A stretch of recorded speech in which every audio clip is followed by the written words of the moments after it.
பாக்கியலட்சுமி இன்னைக்கு என்ன சுவாரஸ்யமா நடந்து பார்க்கலாம். பாக்கி வந்து ஹோட்டலில் இருப்பாங்க. அப்போ தான் கவுன்சிலர் வந்து பிரச்சனை பண்ணுவார். முன்னாலே எனக்கு கட்சியிலேருந்து விலக்கிட்டாங்க, எல்லாத்துக்குமே நீ தான் காரணம், நான் உன்னை சும்மா விட மாட்டேன் அப்படின்னு சொல்லுவார்.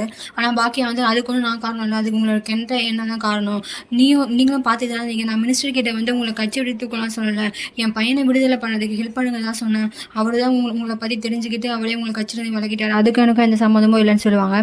அதுக்கு உனக்கு சம்மந்தம் எல்லாம் இல்லை, நீ தான் எல்லாத்தையும் பண்ண, எல்லாத்துக்கும் நீ தான் காரணம் அப்படின்னு சொல்லி சில பொண்ணு இருப்பார். இல்லை உங்களை பழிவாங்கன்னு எனக்கு எந்த நோக்கமும் இல்லைன்னு சொல்லுவாங்க.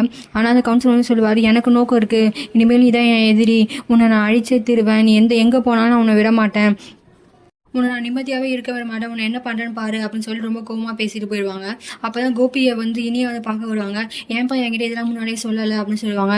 இல்லை நான் அவங்க சம்மந்திக்கிட்ட போய் பேசினேன், ஆனால் அவர் வந்து பிளேட்டே திருப்பி போட்டுட்டார், ஆனால் இப்போ பார்த்தா எல்லாமே பாக்கியா பண்ண தான் கரெக்டுன்னு தோணுது, இப்போ என்ன பண்ணுறது எனக்கு ஒன்றும் புரியல, நீங்கள் ஏன் அம்மாவை நம்பவே மாட்டேன்றீங்க அப்படின்னு சொல்லி இனியாவும் கேட்பான். இப்போ எங்கள் மாமா வந்து இந்த ஹோட்டலே மூட சொல்கிறாரு, இன்னும் 2 நாள் டைம் கொடுத்துருக்காரு, அதுக்குள்ளே அம்மா வந்து ஹோட்டலில் மூடணுமா, இந்த விஷயத்த அம்மா கிட்ட சொல்லிட்டியான்னு கேட்பாங்க. இல்லை சொல்லலைப்பா, அது எப்படி சொல்ல முடியும், எனக்காக ஏற்கனவே 2 ஹோட்டலையும் பழி கொடுத்துறாங்க, 3வது ஹோட்டலையும் என்னால் பழி கொடுன்னு எப்போ சொல்ல முடியும், ஆனால் சொன்னால் கூட அவங்க அதை செய்வாங்க, ஆனால் என்னால் சொல்ல முடியாதுப்பா அப்படின்னு சொல்லுவாங்க.